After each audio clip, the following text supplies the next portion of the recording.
Welcome to A Quick Note, where we unravel the intricacies of the digital world to empower you with knowledge. In today's episode, we shine a light on a growing concern in the realm of cybercrimes, online financial frauds. Brought to you by the Future Crime Research Foundation, FCRF, a non-profit NGO incubated at IIT Kanpur, our research spans from January 2020 to June 2023, revealing alarming statistics. A staggering 77% of reported cybercrimes fall under the category of online financial frauds, with a significant 47.25% attributed to UPI-related frauds. Join us as we delve into the blueprint of these scams, understanding the modus operandi to fortify ourselves against evolving cyber threats. The Future Crime Research Foundation, FCRF, a non-profit NGO startup incubated at IIT Kanpur, sheds light on a disconcerting trend in cybercrimes, particularly focused on online financial frauds. According to their research spanning from January 2020 to June 2023, a staggering 77% of reported cybercrimes fall into the category of online financial frauds, with a substantial 47.25% specifically attributed to UPI-related frauds. The rise of UPI as a convenient means of money transfer has inadvertently facilitated an alarming increase in fraudulent activities. While UPI offers ease of financial transactions, it has also become a breeding ground for scammers seeking to exploit unsuspecting individuals. Understanding the modus operandi of these fraudsters is crucial in fortifying ourselves against their schemes. The blueprint of these scams, as elucidated by FCRF, unveils a systematic approach followed by almost every scam. This blueprint capitalizes on psychological factors and individual situations, making it imperative for individuals to comprehend how fraudsters operate. Awareness is key to combating these cyber threats effectively. Despite UPI's global recognition as the #1 digital payment system, the dark side of cybercrime persists. In September 2023 alone, 10.70 billion transactions occurred through UPI, amounting to a substantial 16.75 lakh rupees crores. However, the flip side reveals a concerning scenario in cybercrime-related cases. From January 2022 to May 2023, the National Cybercrime Portal recorded a staggering 21 lakh cases, with a mere 2% of them registered as FCRs. Many cases, particularly those involving smaller amounts, go unreported, emphasizing the need for a comprehensive understanding of these frauds. To combat the rising tide of online frauds, it becomes crucial for individuals to familiarize themselves with the intricacies of these scams. The blueprint of these frauds typically involves a 5-step process, exploiting factors such as trust, emotions, urgency, and ultimately leading to the extraction of money. This understanding serves as a powerful tool in identifying and avoiding potential scams. As technology advances, so do the tactics of cybercriminals. Staying informed about the latest frauds and adopting preventive measures is essential. The FCRF's research acts as a beacon, guiding individuals on how to navigate the digital landscape safely. It is imperative to take proactive steps, verify requests, scrutinize messages, and avoid falling prey to untrustworthy links, thus safeguarding oneself from the ever-evolving world of online frauds. First, let's delve into the framework of these fraudulent activities. Blueprint. Typically, you'll find that these scams adhere to a specific blueprint. The process unfolds in 5 discernible steps. Step 1. Know your target. In this initial phase, scammers acquire databases through negotiations, often with banks, securing information directly from employees. The data, including that of telecom giants like Airtel and Jio, becomes compromised, providing the scammers with precise details about their targets. In the second step of the fraudulent process, the focus is on building trust through various methods. The perpetrators employ diverse strategies to establish a sense of trust with their targets. This may involve assuming roles such as a bank or insurance company employee, sharing KYC details to appear legitimate, or even impersonating someone known to the target. The impersonation tactics extend to creating fake personas on platforms like Facebook, where scammers might pose as the target's friend. For instance, consider a scenario where the scammer adopts the identity of your friend, let's say Mukesh, on Facebook. Once you add this fake account, the scammer proceeds to request money, citing an emergency. This tactic exploits the trust associated with familiar faces, making it less likely for the victim to suspect foul play. Furthermore, these fraudulent actors often go to great lengths to enhance their credibility. They might present themselves as individuals of high repute, such as an army person or a doctor, leveraging societal respect for such professions. This strategic manipulation of trust is a key element in the scammer's playbook, as individuals are less inclined to question or doubt those they hold in high regard. In the third phase, scammers leverage the trust they've established to manipulate strong emotions, targeting feelings such as fear, greed, and kindness. To illustrate the exploitation of greed, consider the common occurrence of lucky draw scams. Victims are informed they've won a substantial amount, say 1 lakh rupees, but are required to deposit token money to participate in a larger draw. This manipulative tactic is extended further, like suggesting participation in Khan Banega Kropati with a mere 5,000 rupees deposit. Conversely, fear becomes a potent emotion for exploitation. Sextortion rackets exemplify this, where victims receive video calls on platforms like WhatsApp. Unbeknownst to them, scammers pose as individuals, often in compromising situations, recording the victim's reactions. Subsequently, victims are blackmailed with threats to release the recorded content on platforms like Instagram or YouTube, coercing them to pay substantial sums ranging from 2 lakhs to 50 lakhs. These examples elucidate the intricate steps scammers undertake to exploit emotions systematically, emphasizing the need for heightened awareness to thwart such manipulative schemes. The fourth crucial step involves instigating a sense of urgency, a common tactic employed in various fraudulent schemes. Scammers frequently employ this strategy to create a heightened state of urgency, compelling individuals to act hastily. In scenarios where a scam is unfolding, such urgency is deliberately fabricated. For instance, if you receive a call from a friend or a message on Facebook, the scammer may feign a dire situation, claiming to be in the midst of an emergency or having met with an accident, sometimes even purporting to be in a hospital. In lucky draw scams, the urgency is heightened by insisting on immediate deposits, emphasizing the limited time available, and warning of the multitude of participants in line. This pressure to act swiftly plays a pivotal role in manipulating victims. Understanding this tactic is pivotal in recognizing potential scams. Individuals are urged to exercise caution and verify the legitimacy of such urgent requests, ensuring that they do not fall prey to the orchestrated time pressure designed by scammers. In the final stage, marked as step number 5, the scam reaches its culmination by extracting money from the convinced individual. The requested payment is facilitated through the contemporary and expeditious mode of UPI, chosen for its swiftness. This streamlined process ensures that scammers swiftly obtain the targeted funds. Having grasped the intricacies of the scam blueprint, it becomes evident that various contemporary frauds operate based on this systematic approach.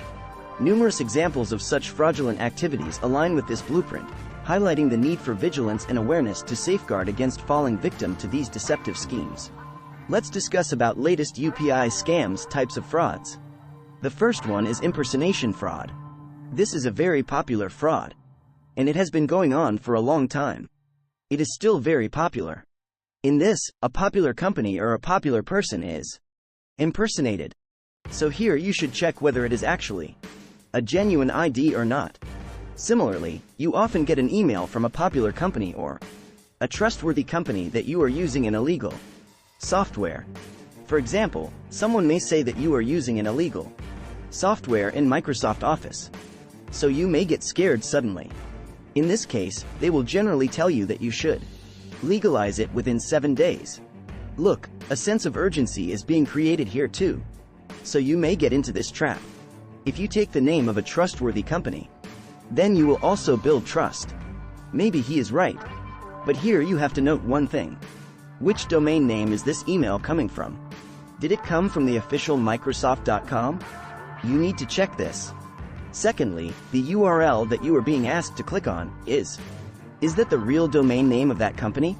Now, an extension of this has come, another fraud, which we call customer care fraud. Now look, many times people have to contact customer care. Suppose you have an account in SBI. Then you may go to Google and search for SBI customer care. Ad. The first result you will get there is often an ad. That ad may take you to a fake website. Or many times you will see the top result in Google Maps. You will see the nearest branch of SBI. There may be a number in it. Most likely, when you click on these links, the care number that will be shown to you, will be a fake number, which will direct you to these scamsters. And you would think that you are in contact with a bank. So whatever information they ask you, you may keep confirming it. So in this case, whatever query you have, how will they solve your query? They will tell you to download this app on your mobile or on your laptop, or you click on this particular link. After that, I will direct you to what you must do. Once you click on this untrustworthy link or download an app, then they can access your entire mobile, all your payment apps there, whether it is on the phone, Google, Paytm, or a banking app. They can access all of them. And you may face a big problem here. Not just one transaction, they can do multiple transactions for you. They can empty your entire account. The third one is electricity bill fraud.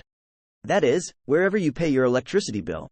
Wherever you pay your electricity bill, the data gets leaked from there too. And you get a message. Dear customer, your electricity power will be disconnected by tonight at 9 p.m. Last month's bill was not updated. Immediately contact our officer at so and so number. And when you contact that officer, he is a fake officer.